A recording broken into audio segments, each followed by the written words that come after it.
So these are your actual repeat cycle. So this one you can see we jump into the calculation which is B.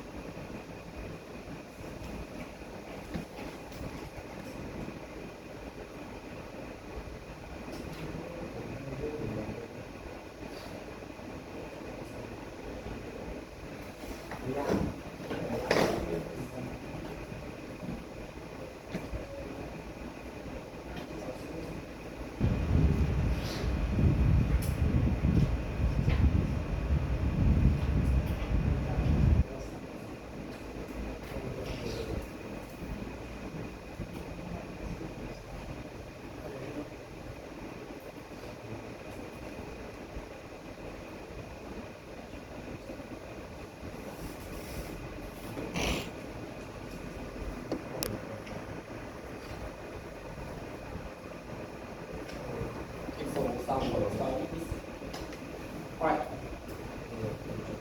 Okay, so we look at the first question, part B. So a steam turbine power plant operates on a reheat rating cycle, so we get a reheat rating cycle here. Steam enters the high pressure turbine at 8 megapascal at 700 degrees Celsius and is reheated to the same temperature before it expands in the low pressure turbine at 1600 kilopascal. So you can see actually quite standard question. So the turbine and pump each have isentropic efficiencies of 85% and 90% respectively. So the steam leaves the condenser at saturated liquid at 10 kilopascal. So what you need to sketch first. Now usually, the first question is always sketched for Python modules. I always ask that. So you need to know how to sketch this.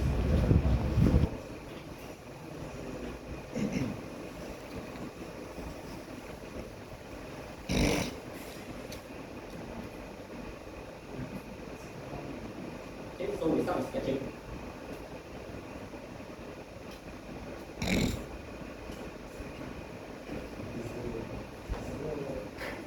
So this is a BS diagram.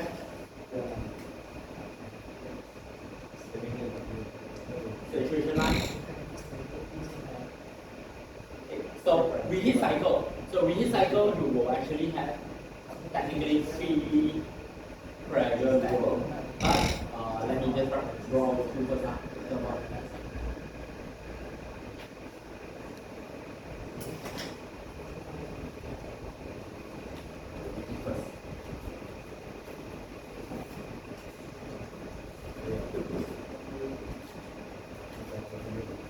So reheat cycle, very straightforward. So 1 to 2 is over here. Always remember that it should be a straight line. Okay, it should be a vertical straight line.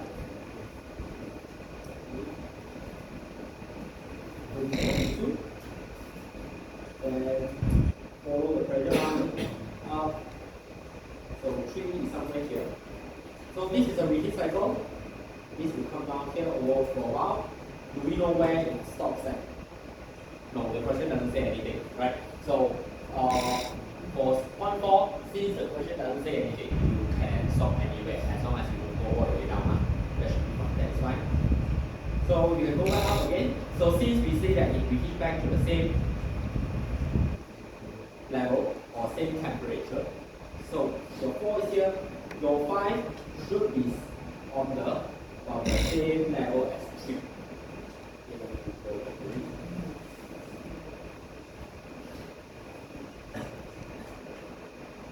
So it should be at about the same level as 3, then all the way down.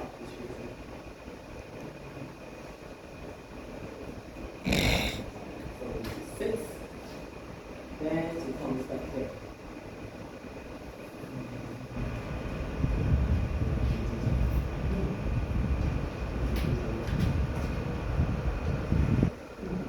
So is that all for this diagram?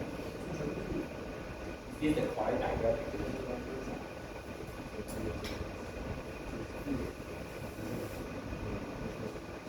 What's wrong?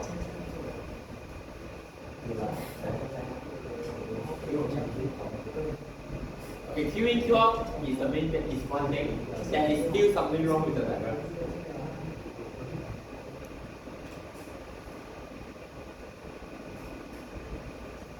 That one I'll leave later. The line is not vertical. Line is not vertical. I don't know, this one is just. Okay, in exam, if something like this, I would still consider vertical because any problem in my case. As long as it is not too obviously one side, that's fine. Now the main problem here is, if you read the question again, this is actually not an ideal cycle. This is an actual cycle. So meaning you should have the actual line. So this is 2s, this is 2. So this is 4s, this is 4, this is 6s, this is 6. Something like that. So 6 is also a bit ambiguous because we don't really know whether it will be a mixture or saturated vapor or supernated. So the one, again, we can as long as it's not too obviously wrong, then that's fine. Okay, so don't forget to check whether you are actually dealing with actual cycle or ideal cycle. Okay, then yes, then all the work we Q out, QE. So you will at QE here, then work out, work out.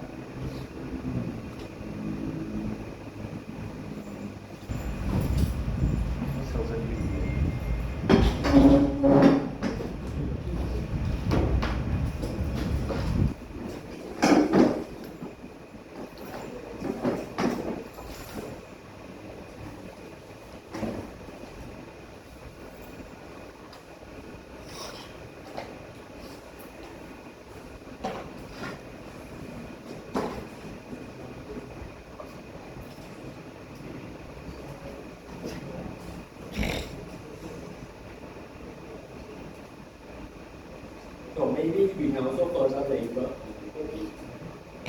This one's not really necessary, but for us just to make sure we know the value. So this line is 8 megapascal, the bottom one is 10 kilopascal, the middle one is 1600 kilopascal. So these were all given in the question. Okay, so I'll just note down everything given here first. So we know that based on this question, we know that Q3 is 8 megapascal, so we will know Q2 is at the same level. Then Q3 is 700 degrees Celsius.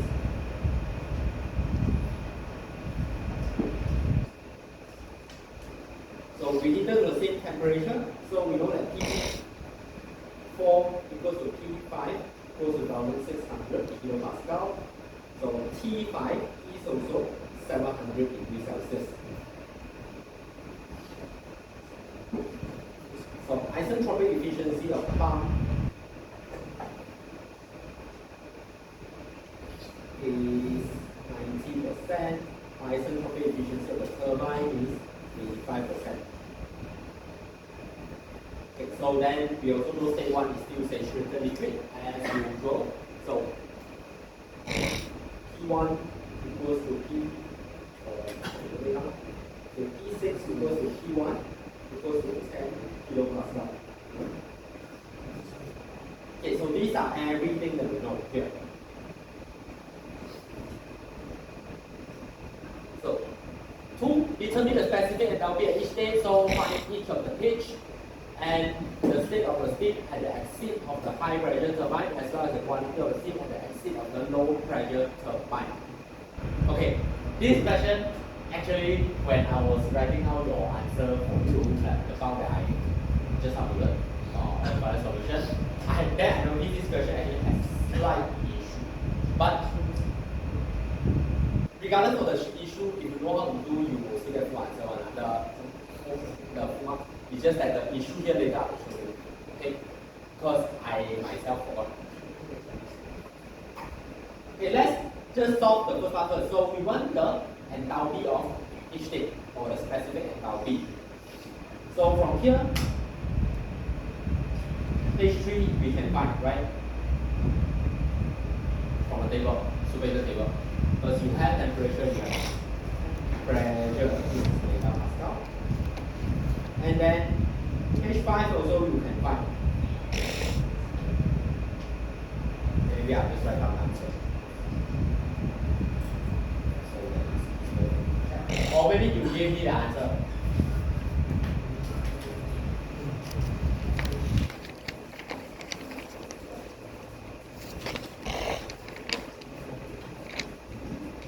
I will continue right now. We will come back later. Okay, so P1 equals to 10 kilopascal. We also know this is the issue raised to 3. So, or P1. So, from here, for state 1, we can again H1. So this one I will write down because this is a very common area. I always use 10 kilopascal, so the value is also and we can find specific volume 0.001010 in the Q per kg.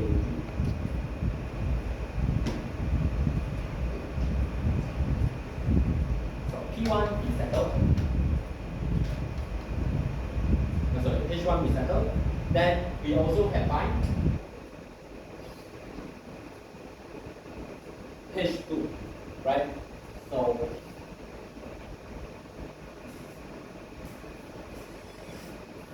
H2 minus H1 is equals to V1, P2 minus P1 over the efficiency. This one I shortcut this a bit. I shouldn't before this, so you can actually, if you don't know, just do one by one. Just find the H2 as my H1 first, then you use the efficiency, then you find H2. So from here, you should get H2 value, which is approximately this.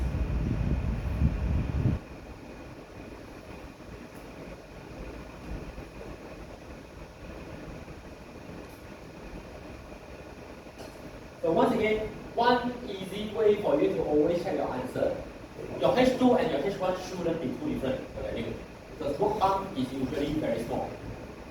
So if the value is off by too much, then you have done something wrong.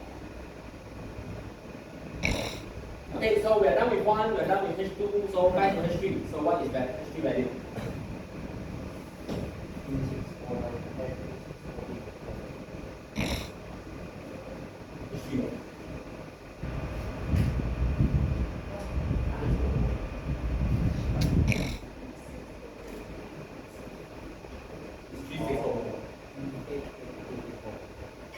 My answer is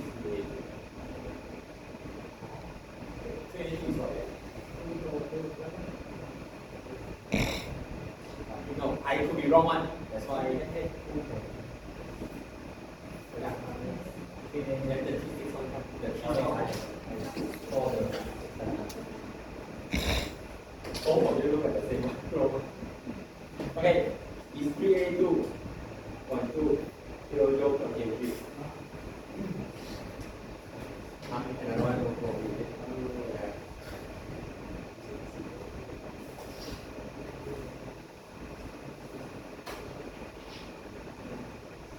Okay, so maybe let me bring this down first.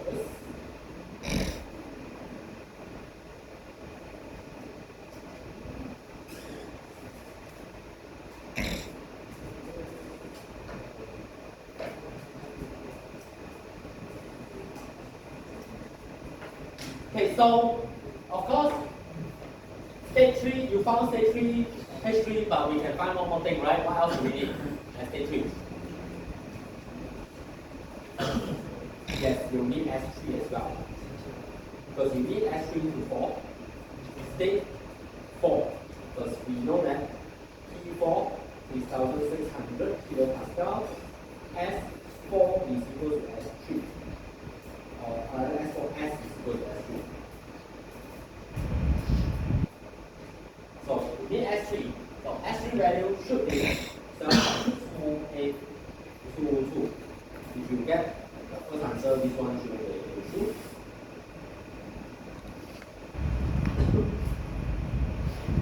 So since we are at state 4, we can also look at the question first, but of course here I'm just jumping up. You can actually go straight to look for all the enthalpies first. So if you look at the question, it does say that we want to find out what is the state of the steam at the exit of the high pressure turbine. Meaning we want the phase at this exit, meaning this part, at state 4. Okay? So at state 4, what is the phase of this thing? So if you compare the table, 1600 kilopascal and S equals to 7.2822, you should find out that state 4 is a superheated vapor as well, as we can see.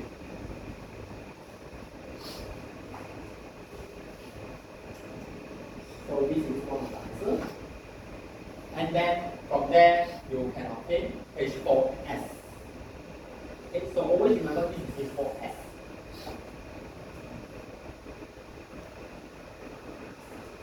You will require interpolation for this, and you should get about this answer.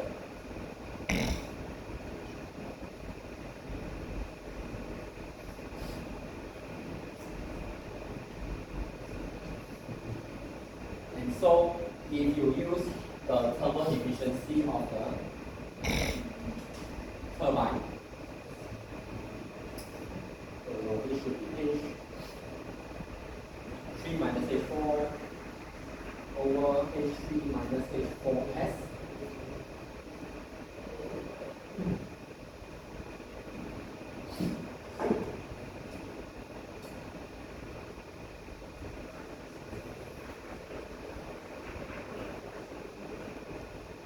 And here you should get that H4 is equals to, and then you can get H4 basically. So H4 should be around .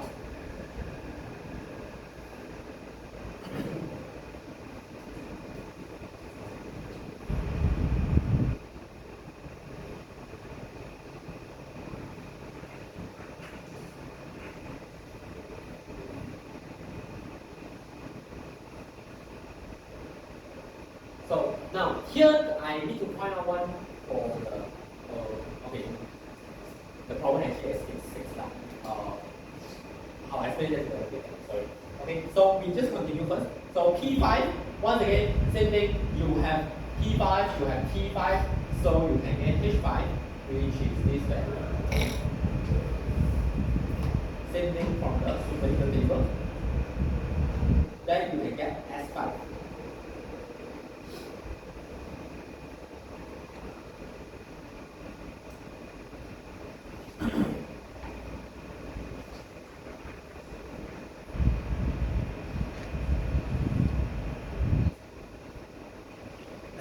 And then we jump to state 6, so P6 is 10 kilopascal.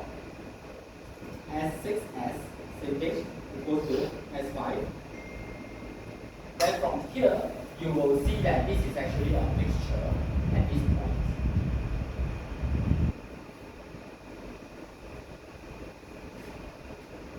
So based on S6, you can find out what it is. X6, which is this value.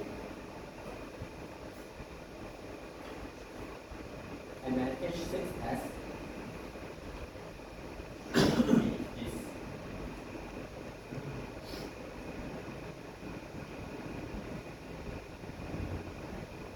And then same thing, you use the turbine efficiency and the turbine efficiency.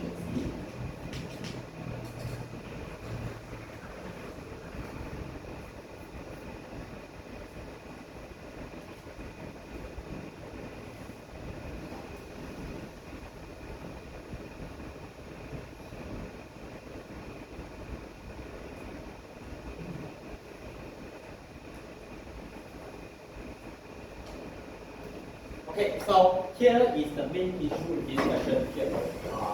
Again, I say the issue with the question shouldn't affect your answer too much. It's just that, okay, now we look back at the question.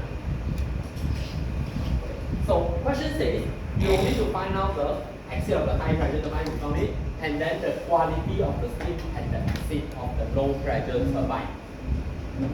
So, By right, if you just look at this, what I did here, then this is the answer, right? This is what I did. But this is actually wrong. Why do I say that? Because this is actually x-axis. This is an actual cycle. So this x-axis is actually not right. So then why don't I find x6? Because this h, right? If you use this h, you put back here, you will notice that this is a super interstate. So meaning there is no YD for you to find. So meaning this drawing is actually correct in the sense that when you read x-axis, it is a mixture, but when you look at the actual one, it actually goes into the superheated state. So same thing actually was happening at the 4 part, but since 4S is already superheated, 4 is not going to change state because 4 will just move to the right. That's why just now we didn't bother to look at this at all. Because if 4S is superheated state, 4 is definitely superheated state. But here, there is so let's say if this was in picture, then when I was looking for state 4, then you need to find out one more time based on the actual 4. So here, that's what I mean by in this question we will have this issue, but either way you will arrive at the x value first. So when I mark, I will just give the correct answer. I mean I will just say that the working is correct. It's just that if you really think about it, then you will notice that then you will notice that it's an issue because you don't have quality of the steam and the exit since it is a superheated vapor.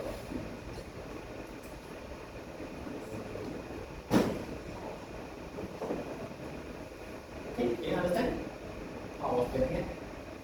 So in general, yeah, the working here you say just that part, an issue. So we need to find out H at 1, 2, 3, 4, 5, 6. So based on this, you have found all of them.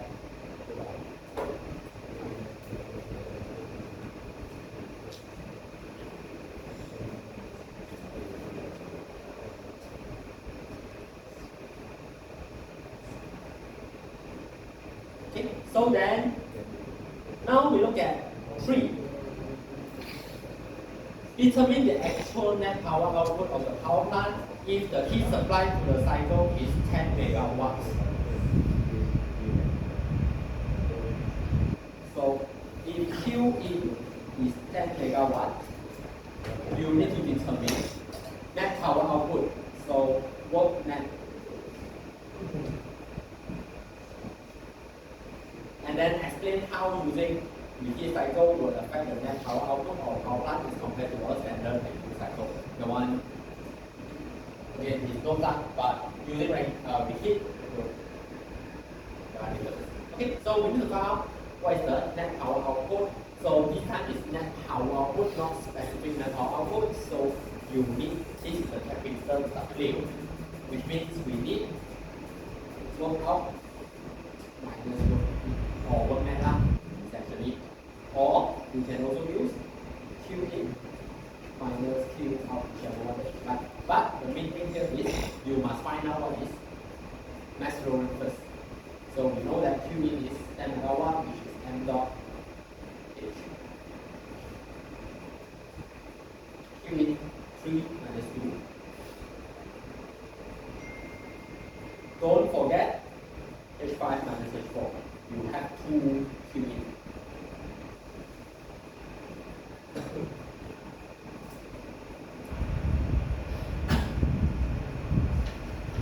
Okay, don't forget that you have 2 Q in this case, and also 2 work out.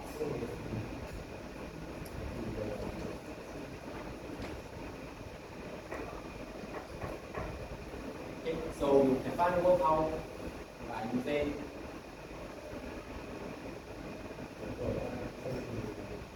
H3 minus H4 plus H5 minus H6. Then work in is just H2 minus H1. If you want to find Q out, you also can. So Q out is just H6 minus H1.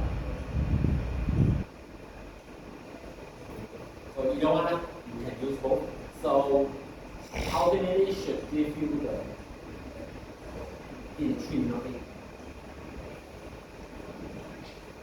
Right answer is on this. Okay, so this one you can work on this on your own. So how reheat ranking cycle affect the if reheat ranking cycle will affect the net power output as compared to a standard ranking cycle? Reheat cycle will increase the work output, but pump remain the same. So the work output will increase basically that.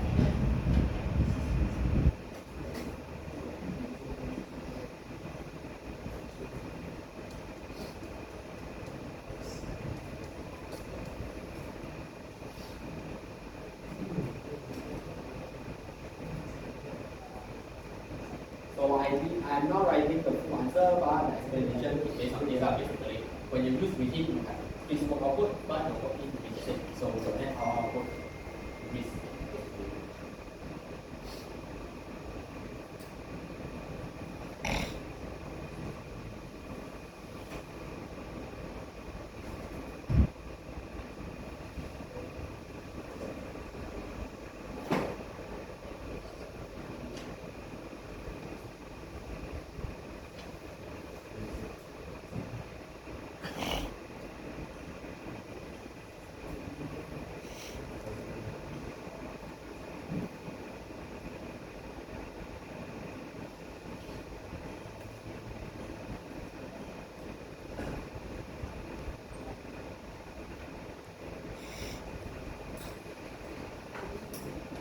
Okay, so I'll move on to the next question if there's no question for guys. Okay, so next question from 2. Now usually when I say question, I like to follow the order. I usually follow the order of the chapter, except for flight demo, because if I follow the order, meaning you look at the cycle side by side and you see the cycle. So I jump a bit. Okay, let's take. Okay, I take this one first.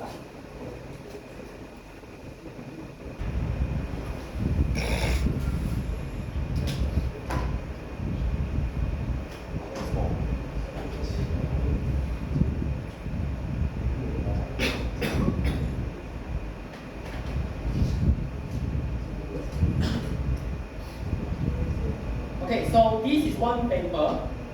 One question where you need to make a bit of choices. So question 2A.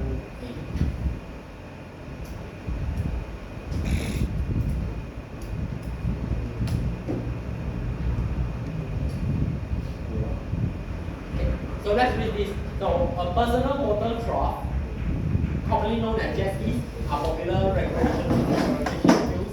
And so as an engineer, you are to advise your client on whether you should use a 2-stroke or 4-stroke engine, which is for this purpose. Okay, so this type of question I started asking maybe I think about 1 year or 2 years ago. Okay, so actually it actually isn't too different from old questions where I like to ask you what are the benefits or differences between both 2-stroke engine. But the difference here is just that you need to make a choice now. So in this, you need to see what are the criteria here. So here it says that the PWC will be used for activities such as cruising and speed for excitement. So all these probably for now not so important. We jump left, look at this. So client is concerned with fuel efficiency, ease of use, and environmental impact due to local regulation. So pretty much actually it is a little bit like your technology. So you have some criteria that are more important, some that are not important. So let's see. So here, efficiency, ease of use, and environment are the important criteria. Okay.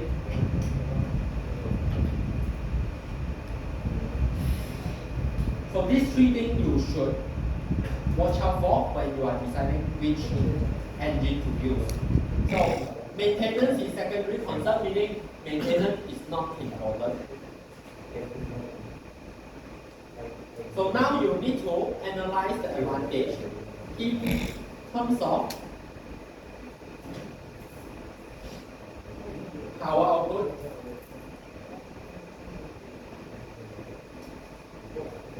fuel efficiency, emission, as well as noise level or overall user experience.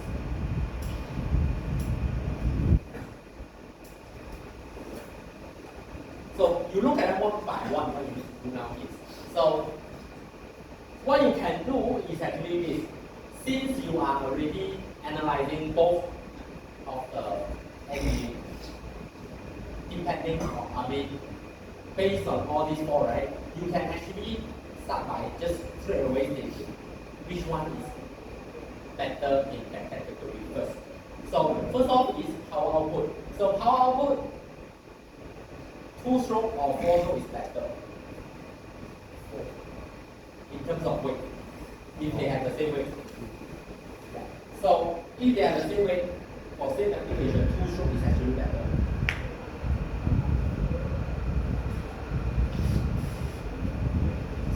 So you can straight away choose based on this. So then when you say 2-stroke, you explain. So this again, like I said, this is petrol decision making. So you can see that this provides strong power, strong acceleration. Since we are talking about water jet ski here, water ski here, right? So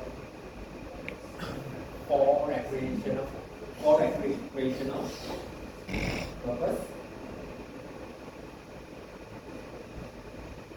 But okay, so you can stop here if you want, but you can also add on a note to say that is this important or not based on the criteria. So here is not so important because whether it's important or not, again, it's not based on your view. It is based on what the client wants. So the client never, even though this is important for this purpose, but the client never say that whether this is required or not. Okay, so both also can move. It's just that maybe 2-stroke can have higher power or shorter burst. Okay, so efficiency, fuel efficiency is always 4-stroke engine.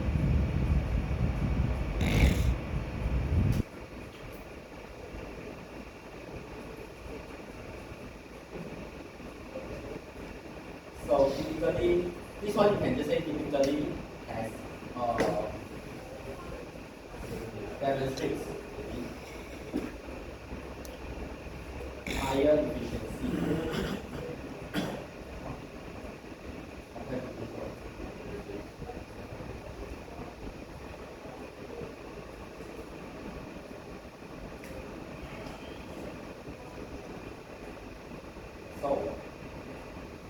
So at this point, you can actually, so better fuel economy.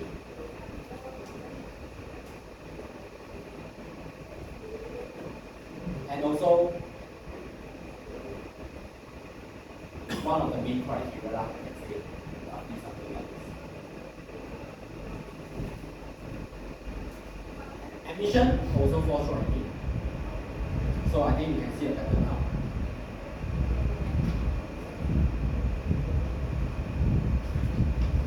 So produce fewer emission,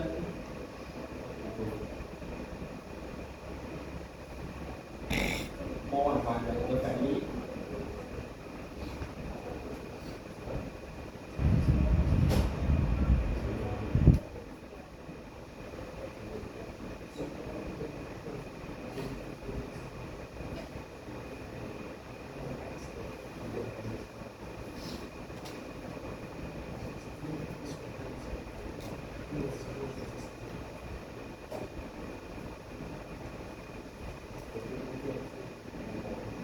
So actually noise level also actually is still 4-stroke engine.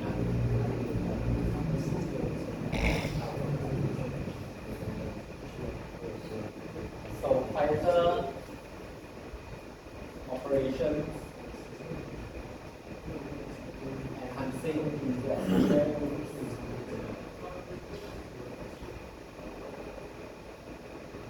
Okay, so actually if you just look at everything, ultimately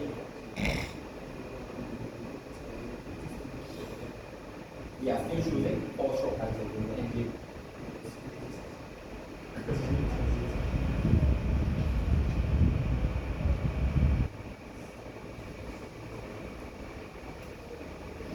Okay, so technically speaking, here we actually didn't really talk about one thing, which is the ease of use. So this, because it's not part of the comparison. So ease of use actually you can put in the conclusion as well. You can just say that 4-stroke engine actually is not as easy to use compared to the 2-stroke. But then all the other 4-stroke engines benefits still outweigh the 2-stroke engine. So you choose the 4-stroke engine for this purpose.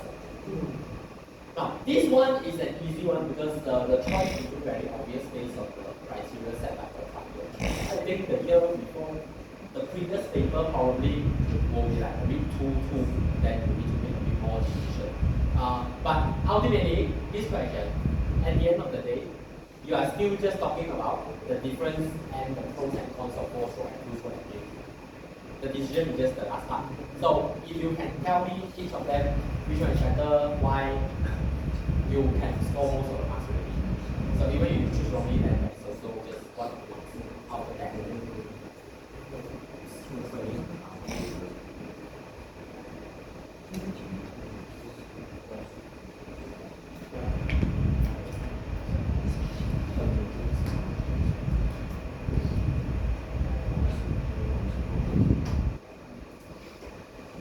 Alright, so now we look at question 2B.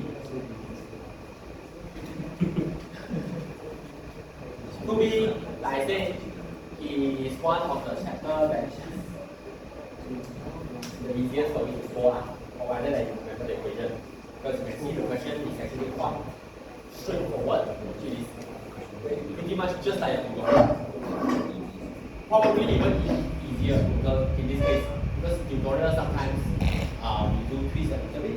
So this one I will just quickly go through. I won't stay too long on it.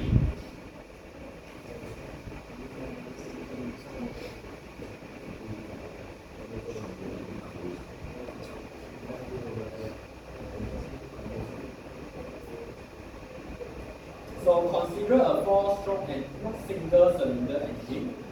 So I write down everything as usual. With a bore of 200 mm, a stroke of 350 mm, and operates at 600 RPM.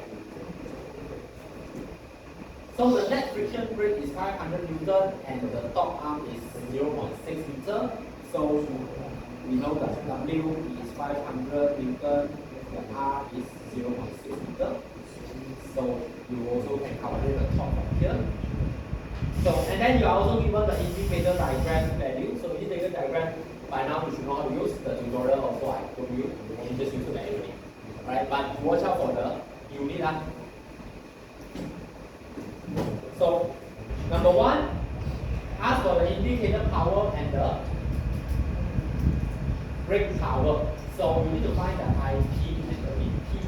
So for IP, you need to find the indicator mean effective pressure first. This is IMET, okay? So based on the indicator diagram,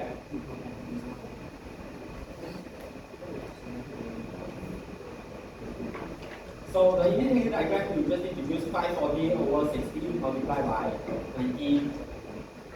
This should give you answer. So in tutorial, when we use the indicator diagram, the answer gives you bar because the scaling, the rating value is in terms of bar. So this one is in terms of kilopascal. You just write in terms of kilopascal. So I say when you use the indicator diagram value, just watch out for the unit. Should be fine.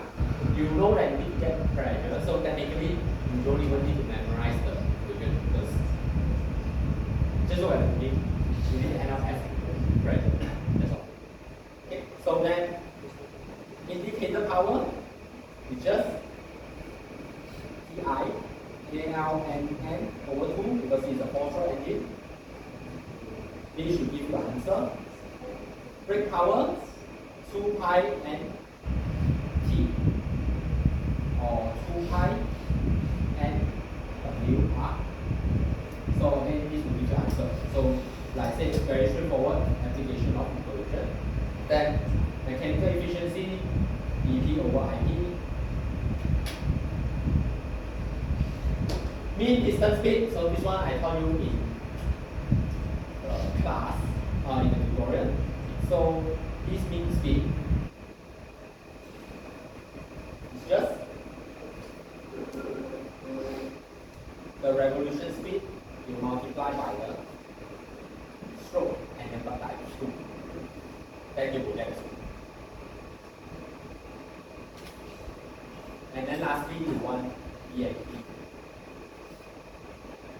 or PB. Same thing.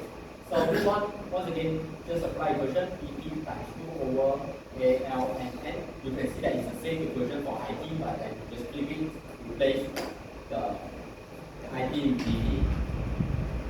So here, the answer once in terms of bar, so you convert it to bar. So this will give you kilopascal, then you convert to bar.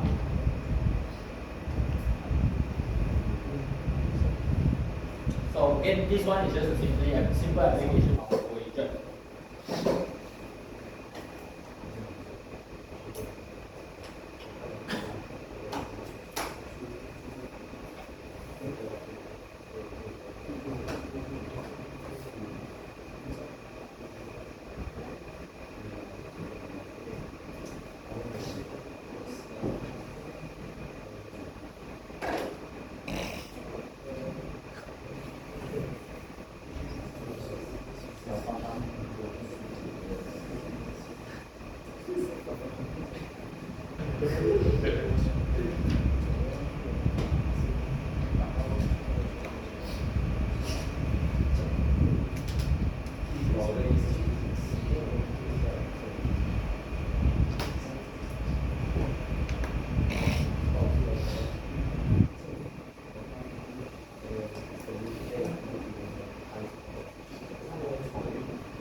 Okay, so any question here?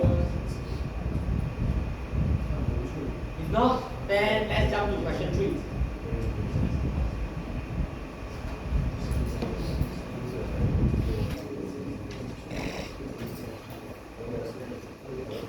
So question 3 is a Brayton cycle question.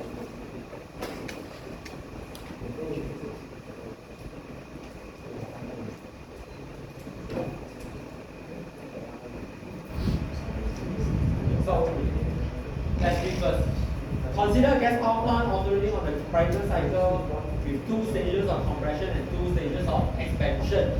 So this is a Brayton cycle with preheating and intercooling. Okay, so both of those things. That's all. We didn't mention regeneration in the question.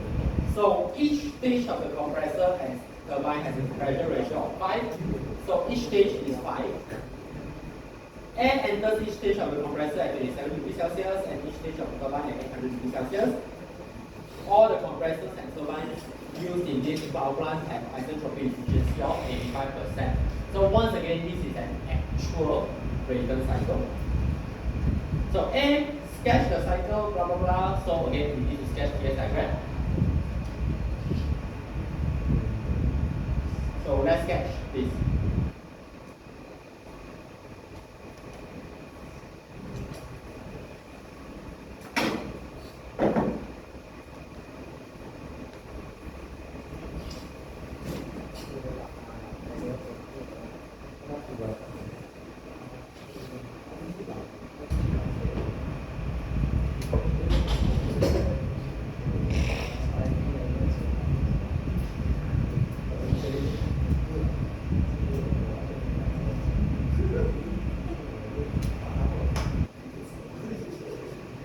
Technically speaking, for this one, if you want to be able to draw it more consistently, you can actually just draw one more line first.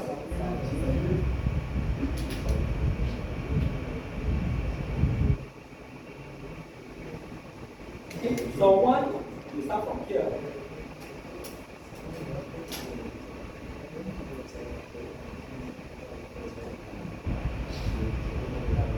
So 1, 2. Then you go back. It should be aligned with 1 because the temperature is the same. Then you go up. So here also should be the same line. Okay. So 4 and 2 should be at the same point. 1 and 2 is also they should be at the same point as well. Then this goes up. So it's 4S, 2S. Then same thing. Okay, so here maybe I need to draw a little bit because again they should be all at the same line. Roughly we don't have to be too accurate, it's just a sketch, but it should also show as long as they don't off too much. So this 5, 6, S, then 7, 8. So don't forget the actual line. So we have 2 here, we have 4 here, we have 6 here, we also have 8 here.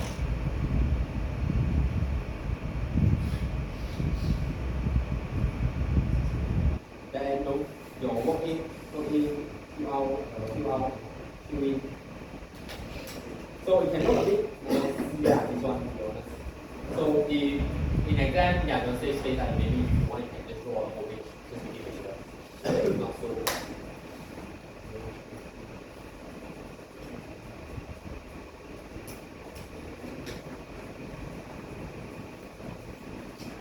Fill out, fill out, work in, fill in, go out, go out.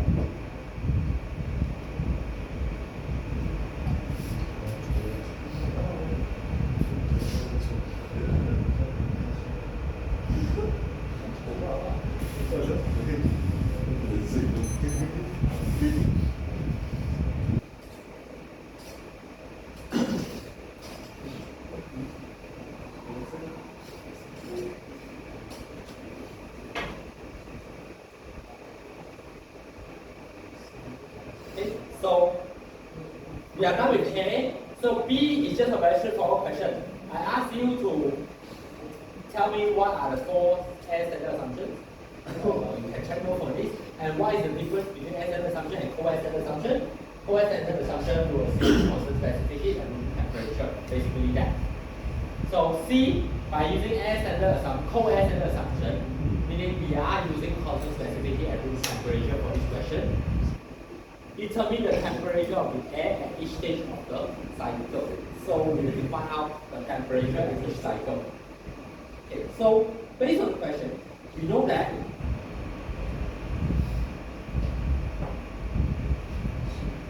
T1 equals to T3 equals to 27 degrees Celsius or 300 Kelvin. We also know that T5 equals to T7 equals to 800 degrees Celsius.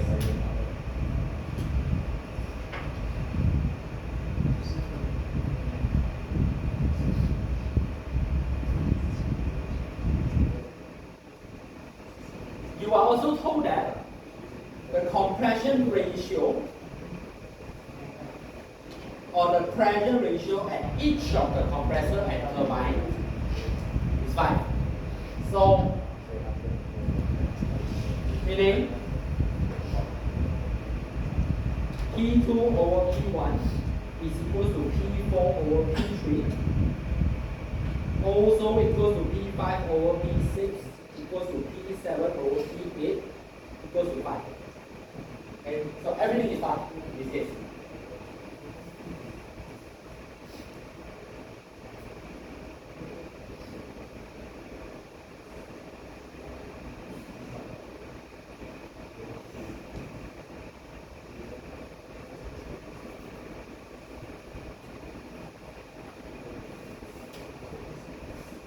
Okay, so by using constant specific heat method, we can now start solving the question. So we start from process.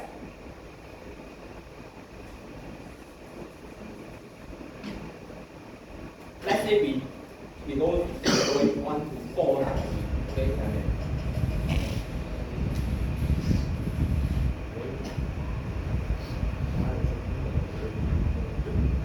Actually, it's compression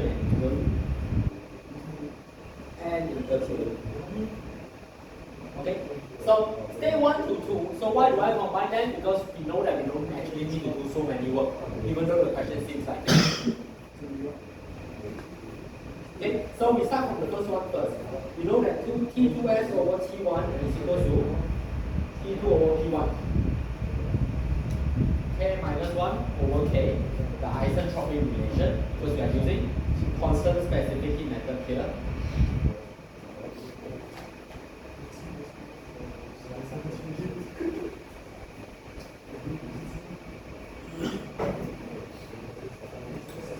So this will give you T2S.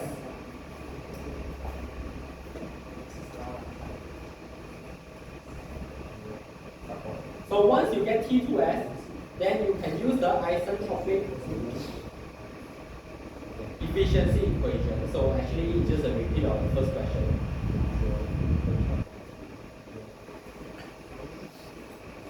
You will get T2 at about 514.29 Kelvin.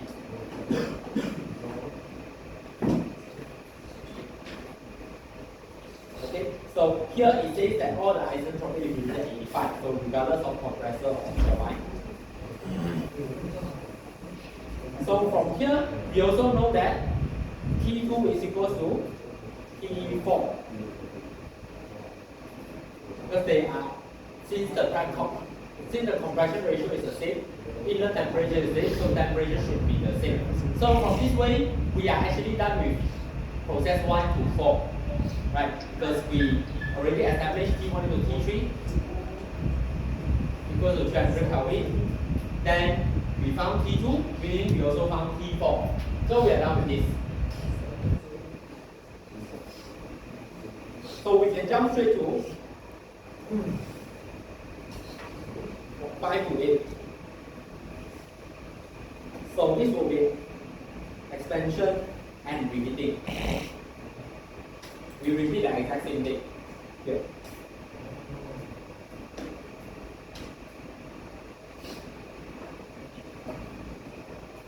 So in this case, we repeat the same thing. So T5 over T6S is equal to P5 over P6. K minus 1 over K.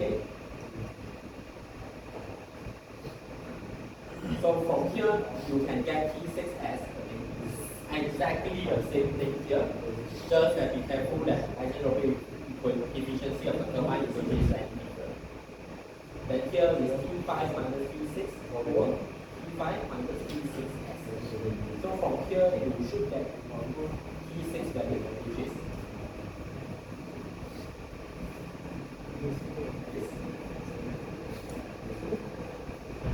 which is actually equal to T8. So then, then we are done with the entire part B, part C. So now, if you have the time to remember, since the question asks for the temperature of all state, right? So even though we already know that this is the case, please rewrite this whole thing. Don't just let me assume. So give me the answer.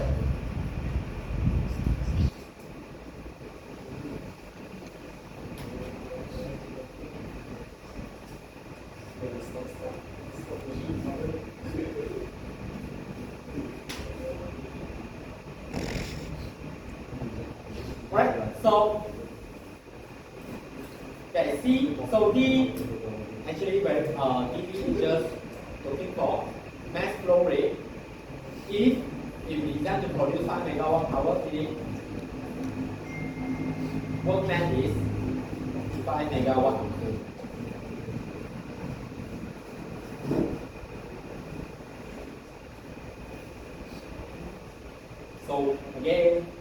thing actually. This is just like the first question.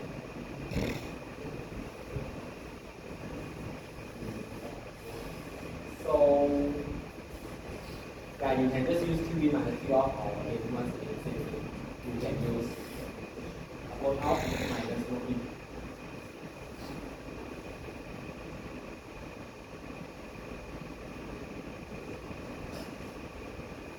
So QE is just and dot. So just CP T5 minus T4 plus T7 minus T6.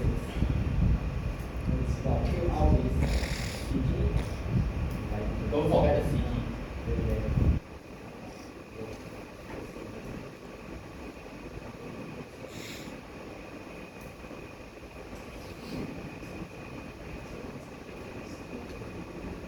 So if you are to rewrite the workout and work equation, right, you will notice actually is the exact same equation. Just the temperature, location you swap around a bit. Then if you move back, they look the same one. That's why the value should be the same. So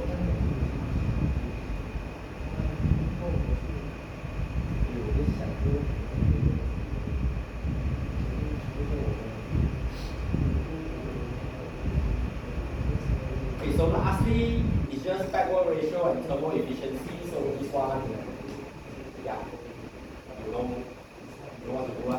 So backward ratio is just work in over work out. Thermal efficiency is just work net over QE. So depending on which one you use, you can get you should be able to get an answer.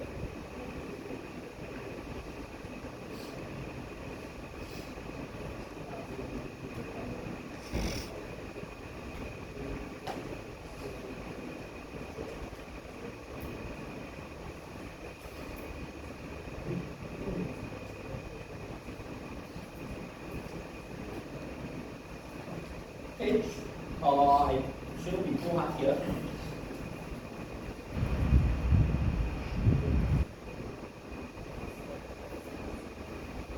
How do you do it? I just answered you have something. How do you do it?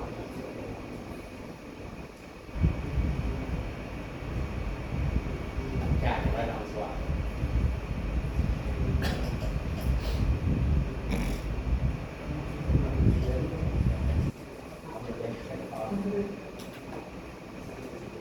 Okay, we go to the last question. Last question has two parts, so we split into two.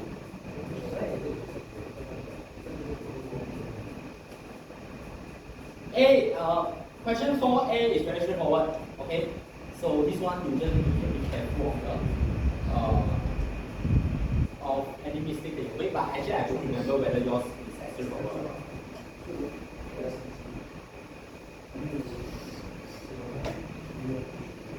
Okay, so you have a few mixture of 80% ethane and 20% ethylene by volume burn to completion during a combustion process. So the combustion is complete. Determine the stoichiometric air fuel ratio and then perform a dry analysis if you are burning with 110% theoretical air. So very straightforward. One, go for stoichiometric. Two, if you have excess air, what is the dry analysis? Okay, so you can see that in this question, I didn't really give you the formula for ethane and ethylene. Of course, I'm not asking you to memorize, but usually if I don't give you, just look at table A2. The formula should be there one for the competition. If it is not there, then only I will give. Okay, so ethane is C2H6. Ethylene is C2H4. So question says that the mixture is 80% ethane and 20% ethylene by volume. So you don't need to do any conversion. You can put the 0.8 and 0.2 here straight away. You assume 1 kilomole of fuel.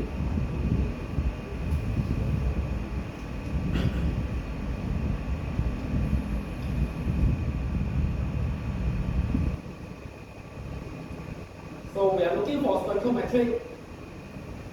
You assume complete combustion. Then O2 plus 3.76 N2, this one standard thing.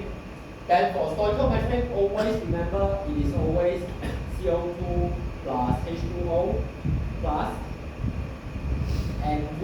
Okay? If you are to find stoichiometric amount, there shouldn't be anything else in the output. Unless you have sulfur, then you will get SO2 also.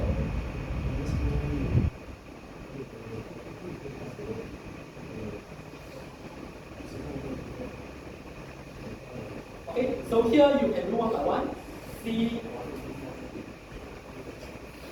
is X equals to 0.8 times 2 plus 0.2 times 2. Then H is 2y equals to 0.8 times 6 plus 0.2 times 4. So this should give you 2, this should give you 2.8. O, 2 ATH, maybe X equals to 2, that's all. So Y equals to 2, not 2y. Then equals to 2x plus y. So ATH should give you 3.4.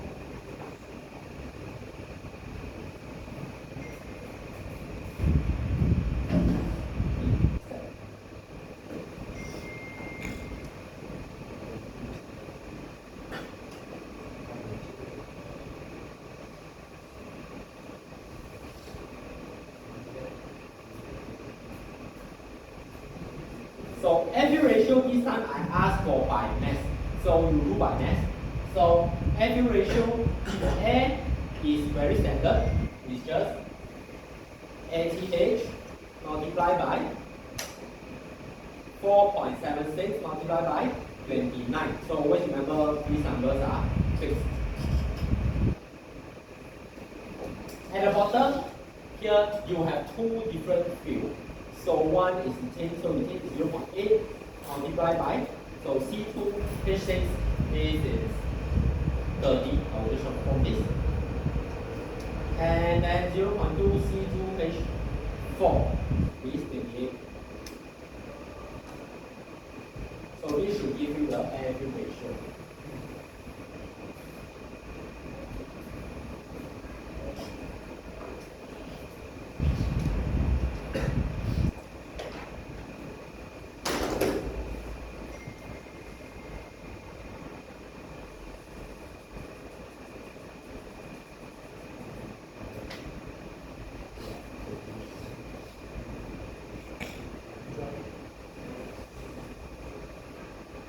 So this is part A1.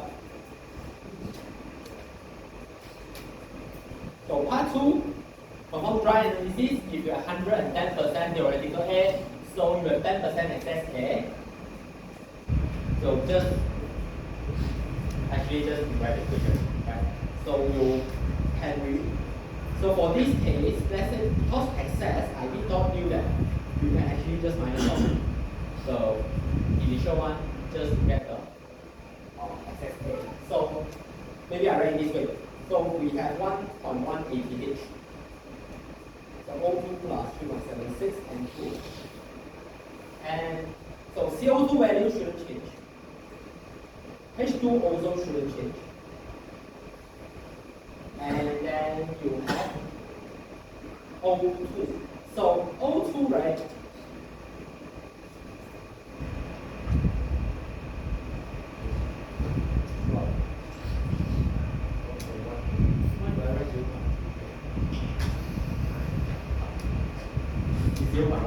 Yeah, because it is an extra oxygen.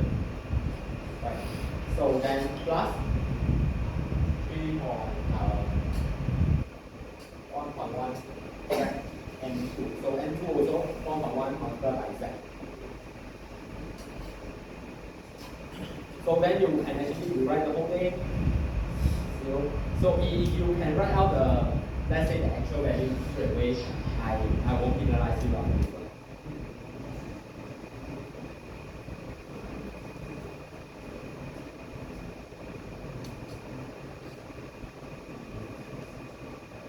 Oh yeah, if you when you are, because sometimes I might write the wrong answer. So when you are solving based on my solution, right? You think that you didn't do anything wrong, but somehow it's like you look for my answer. Let me know. I will check.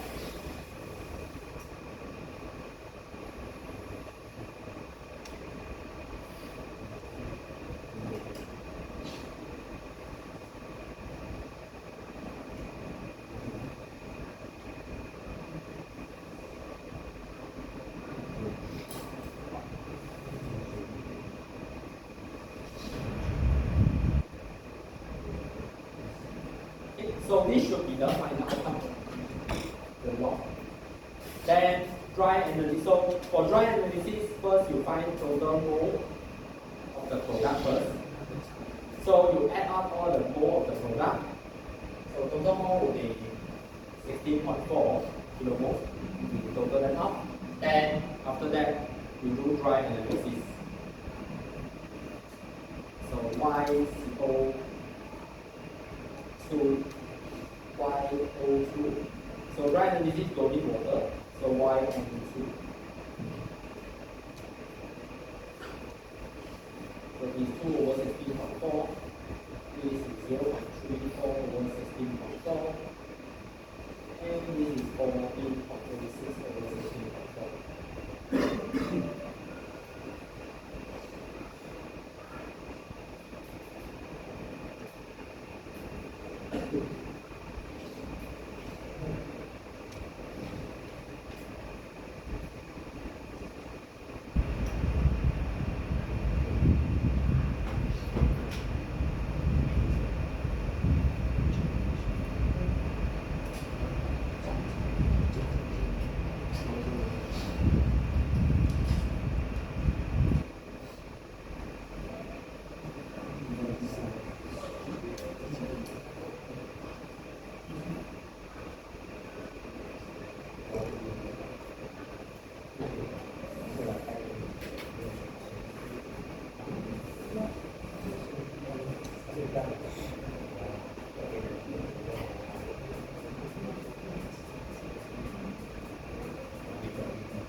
Okay, so we move on to the last part.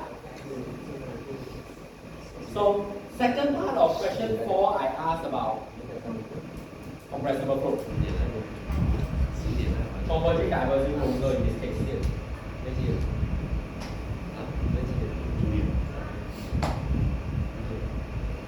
Okay, so here we talk about converging diverging closure, and yeah, just look at the question. So let's see, this is your converging diverging closure. Let's see. So the throat area is 3,000 millimeters square. Exit area is, let's call it 4,000 millimeters square.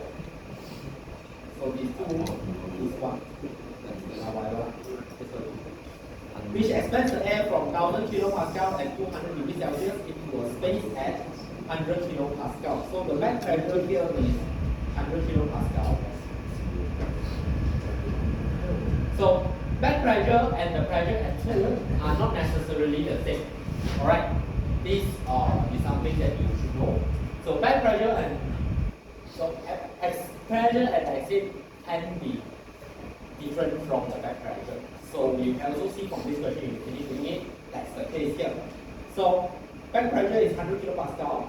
By assuming the flow from the turbine to the nozzle to have negligible velocity, meaning this entrance here has negligible velocity, so 1000 kilopascal and 200 degrees Celsius are the stagnation properties.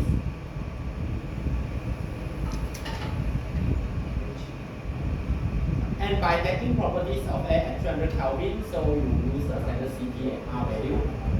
Determine 1, the mass flow through the nozzle, and number 2, pressure right at the exit of the nozzle if exit velocity is found to be 600 meters per second. So you are given V2, you need to find P2. So like I said, P2 and PV are not the same value in this case. Okay, so let's look at one first. You should at least be able to do one. So one asks for the mass flow rate through the nozzle. So of course the first thing that you need to check is whether the flow is a choke flow or not. Because if you get a choke flow, then everything is very simple. So as usual, we know that P star over P naught is 0.5283. Again, if you don't know, check the table. The value is there, or you can just use the equation to calculate if you have this. Okay, so if we use the back pressure to calculate this ratio, you have two ways lah. Either you just use the stagnation from pressure to multiply the 0.523 to see what is the critical pressure, or you can do this to calculate this. So if you do this, you will find that this is 0.1, 100 over 1000. So the ratio of the back pressure is lower than the critical ratio. So which means in this case, this is you get the choke flow, right? So if you get choke flow, it means that the mass flow rate is the maximum mass flow rate.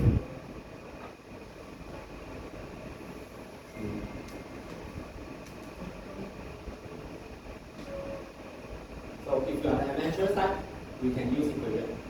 Then you can get the answer, then you are done with question 1. Yeah, section 1. Well, the equation, yeah, so, okay, so here is the disclaimer.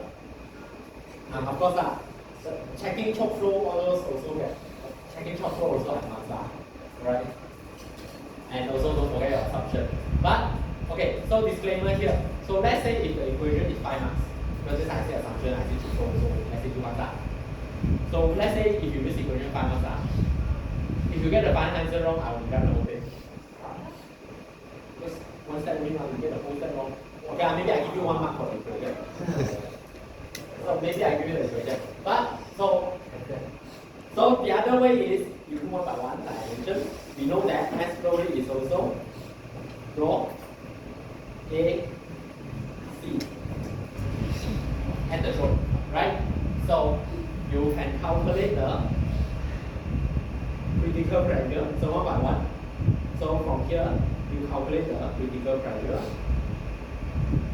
From here, you can also calculate the critical temperature. So why don't we calculate all of this? So we have used this data. Actually, it's a no, but for now, so from here you can calculate the density.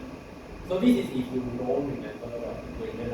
Actually, I think there's also one ratio. We have ratio for density.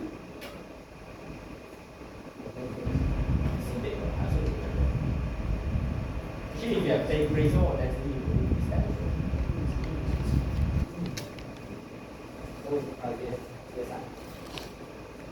Oh wait, either way, either way you need to do this. Why do I say this?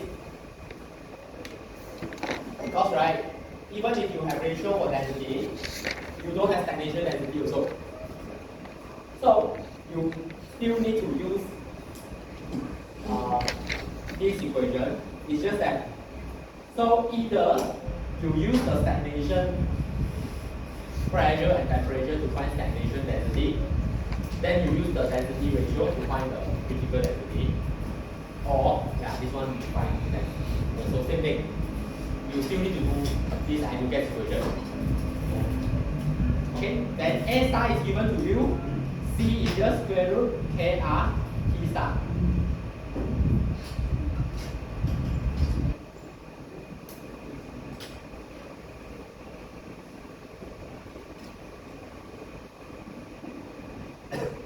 So for me, this route is safer. One, you did show me all the working, so I do know where you went wrong.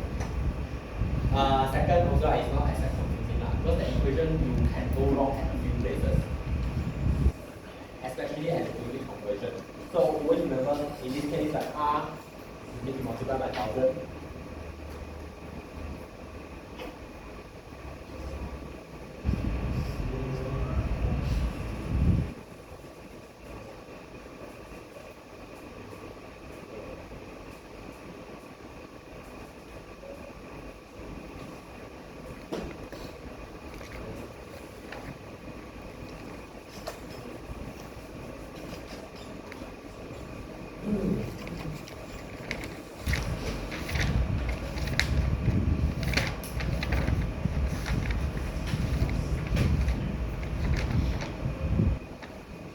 So now we look at two. So like I said, back pressure and the pressure at the exit, they might not be exactly the same because pressure at the exit depends on how far your nozzle extends, basically. The longer it is, and the more the pressure will drop. So the pressure at the exit might be higher than back pressure, might be lower than the back pressure. So here we need to find out what is the pressure at the exit. In this case, I name it 2. If V2 is found to be 600 meters per second,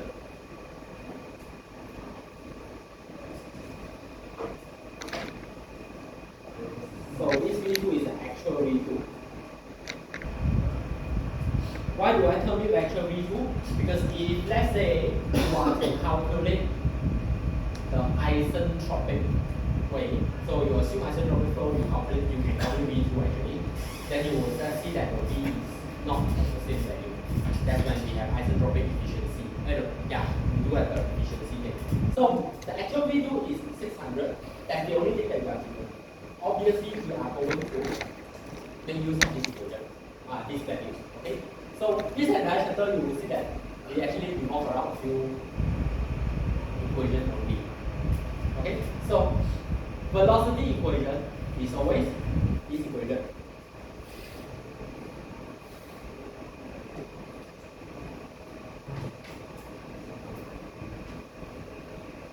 So in this case, since we are looking for, we have the velocity as 2, right? Meaning we can find temperature at 2. So V2 will be equal to 2 Cp T0 minus T2 square root.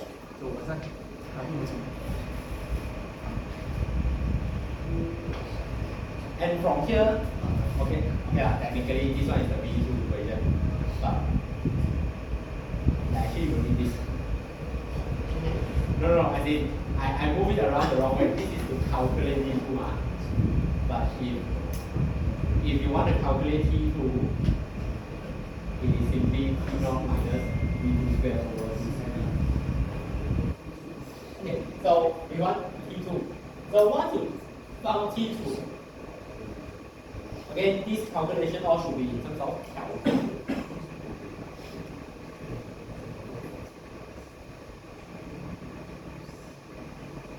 So once you found T2, actually,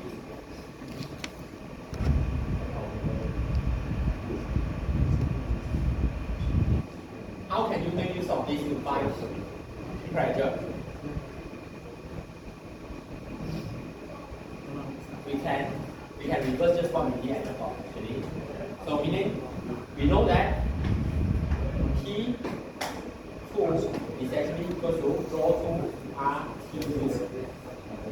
So you can find rho 2 here. So how do you find rho 2? Exactly the same thing. You know that mass flow rate is a constant.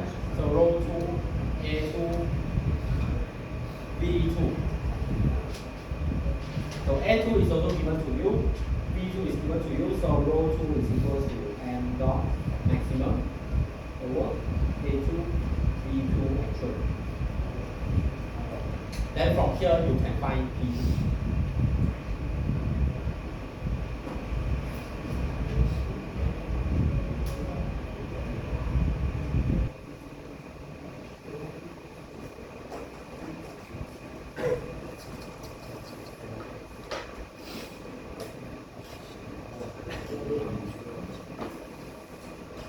So you can see that my equations always revolve around, and you get equation, Nash-Roy equation, and maybe isentropic equation, but if you don't have isentropic equation, because we here assume isentropic flow.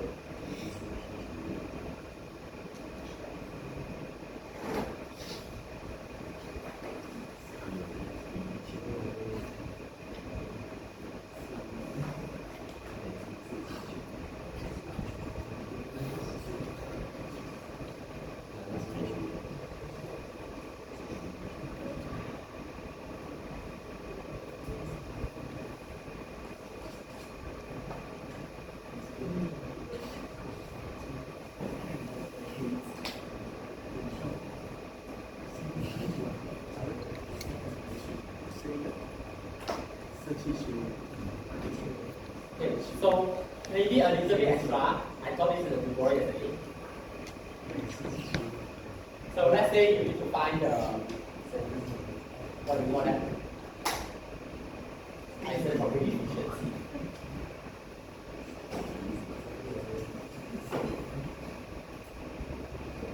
This is what the term I forgot. The nozzle efficiency. So let's say you want the nozzle efficiency or velocity coefficient. Okay, the equation that you know is actually just V2 over V2S. So square. This one is just V2 over V2S.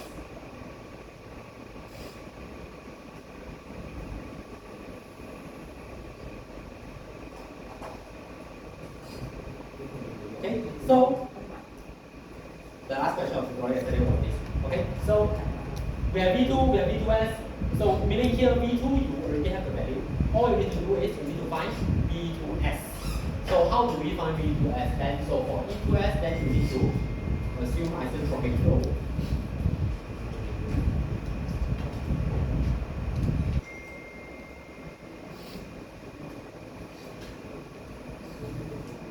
So by assuming isentropic flow, then actually you can see that you are still redoing similar thing.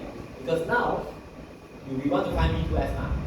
So you look at the velocity equation. So the velocity equation here is again V2S equals to. So if we move that, what you get is 2Cp T0 minus T2S. So meaning you need to find T2S.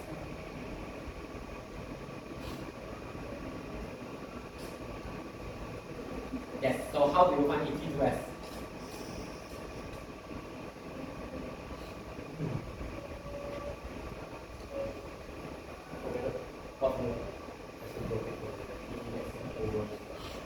So T2S over T not lah, because that's the only one that we have. But you cannot use T2 because that is the actual temperature. So based on this, so T2 over T0. Then change the one for change. But the T2 is you have to reduce the T2 because that T2 is actually dependent on the nothing else. So T2 can reduce. Or if you use temperature, then if you use that, so temperature will change. Basically, the whole you see the term isentropic one. So the actual one temperature will change. So you cannot reduce the temperature. Pressure drop depends on the length of the nozzle.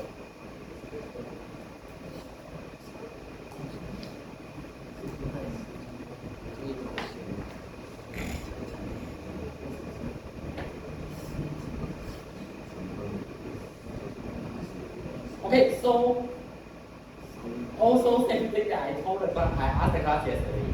Because for now, my only plan is to discuss past year. So you can see that we must be able to take about like half hours or maybe a bit more. So next week we have another 2 hours class, so that will be one more paper lor. So tomorrow class a bit not here not there. So do you want it to be nothing? Yes.